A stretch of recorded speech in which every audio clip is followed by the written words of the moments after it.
Alrighty, let's get this started. But before we start, let's just clarify that from Generation 2 and onwards, the whole thing that I'm gonna talk about right now was completely reworked. What I'm gonna talk about is the Generation 1 capture mechanics. On the first generation, it is actually an algorithm that you have to follow in order to, see if you're gonna catch or not. But from Generation 2 and onwards, the whole thing was reworked to a simple formula, where all you really need to do is put the numbers into the proper slots, and then you get a precise number that will indicate your current catch rate. But in Generation 1, the programmers just didn't think too hard about it. They had no idea Pokemon would blow up like it did, so they just did what was easy to do, not necessarily easy to understand. And yes, in most computer languages, this is easier to code than this. First, since it didn't show up in the series yet, there are 5 possible outcomes when you choose to throw a Pokeball at a wild Pokemon. Number 1, it missed. Number 2, 1 shaky shaky, then it fails. Number 3, 2 shaky shakies, then it fails. Number 4, 3 shaky shakies, then it fails. And number 5, 3 shaky shakies, and it catches. It will never catch with less than 3 shakes. Having the Pokeball miss, or the number of times the Pokeball shakes, is nothing but a way of the game telling you how high or low your current chances are. Miss means you can still increase the catch rate by a lot. 1 shaky shaky, you can still increase the catch rate by a considerable amount. 2 shaky shakies, you can still raise it a little tad. 3 shaky shakies, you can probably still raise it, but chances are you don't really need to. Keep in mind that it is completely possible to miss the Pokeball in one turn and have it catch on the very next one without doing anything special to the Pokemon. There is, however, one exception to this rule.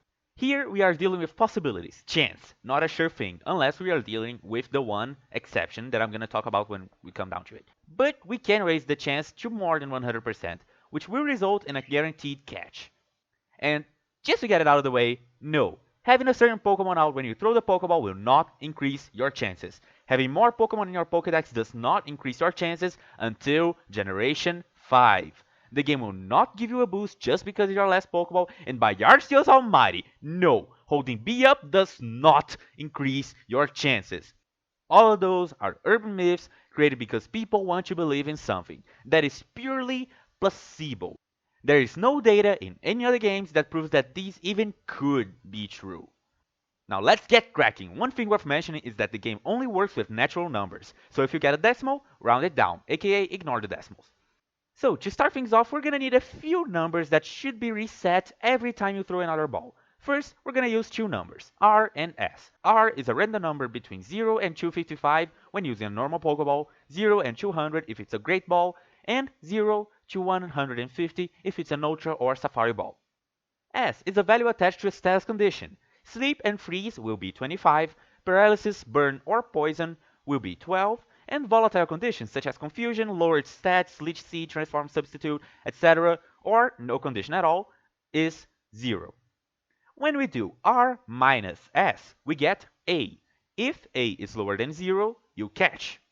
Now we're gonna have to look at a Pokemon's base capture rate. This is a number assigned to the Pokemon species that ranges from 0 to 255, although there are no Pokemon with 0 catch rate. For example, all Caterpies will have 255 base capture rate. All Metapods will have a base catch rate of 120, and all Butterfrees will have a base catch rate of 45, even though we can't actually run into wild Butterfrees. You can find these at the Pokemon pages in the description, or you can check the list of Pokemon by catch rate. It is generally associated to how strong a Pokemon is. The stronger the Pokemon you're trying to catch, the lower the base catch rate will be. If the base catch rate is equal to or greater than A, which we calculated in the previous step, you catch. If not, we go to the next step. The HP factor, shortened to just F. For this one, you would need to know the exact max HP of the Pokemon you're facing, which is simply not possible unless you're using some sort of hack.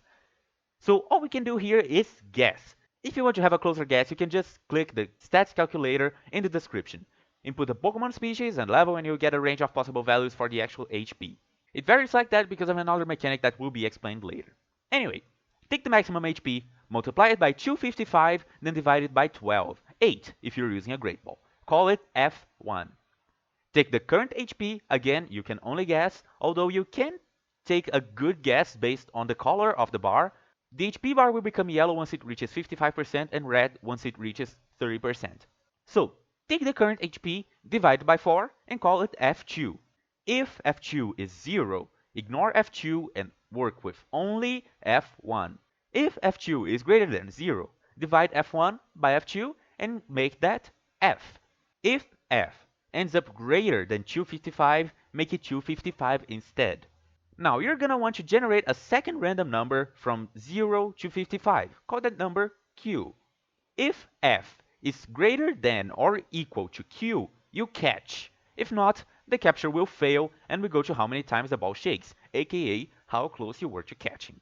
Take the base catch rate and multiply it by 100, then divide it by 255 if you use the Pokeball, 200 if you use the Great Ball, or 150 if you use an Ultra or Safari Ball.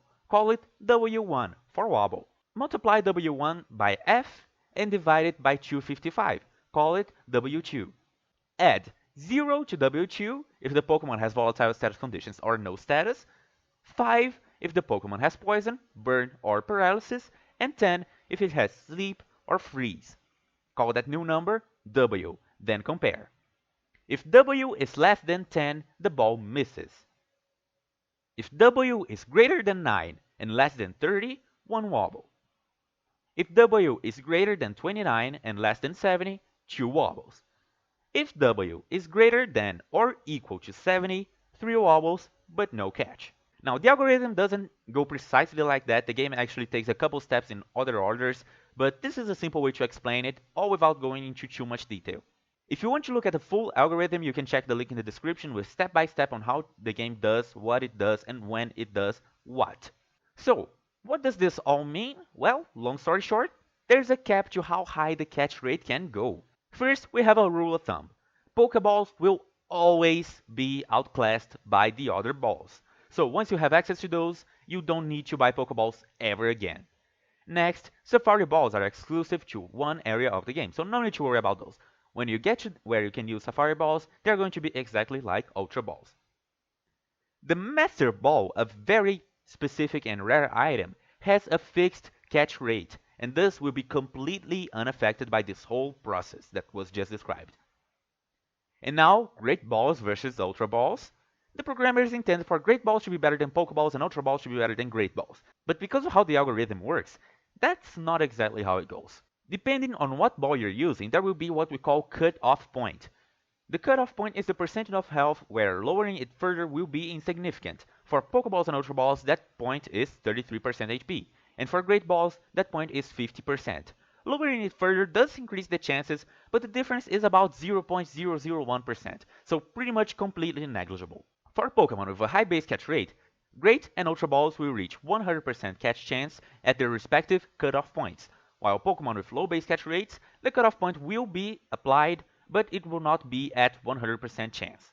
Next up, we have statuses: Sleep, Freeze, Paralysis, Burn, and Poison. Any other statuses don't matter at all. They don't make the slightest difference in this whole algorithm.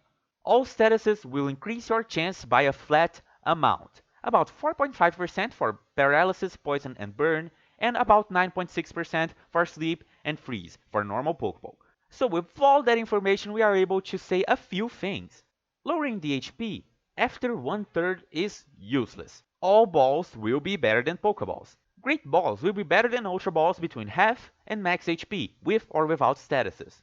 Ultra Balls, however, will be better than Great Balls at 48% HP, with or without statuses. In a hurry, against Pokemon with a low base catch rate, statuses are always more effective than HP lowering. On the other hand, against Pokemon with a high base catch rate, HP lowering is always more effective than inflicting statuses. A combination of the two, however, will always be better than just one of them, as long as their percentage hasn't reached 100% yet. So, there you have it, the precise mechanics of the Generation 1 catching process. Don't forget to check the links in the description for more detailed explanations, a website that gives you a precise catch chance, and more information on all the Pokemon and areas visited in this episode. Also, don't forget that starting on February 27th, the anniversary of Pokémon Red and Green, the 3 original Pokémon games, Red, Blue, and Yellow, will be released on the Nintendo 3DS Virtual Console. So, be sure to buy those if you want to play along or you just want to take a trip down nostalgia lane.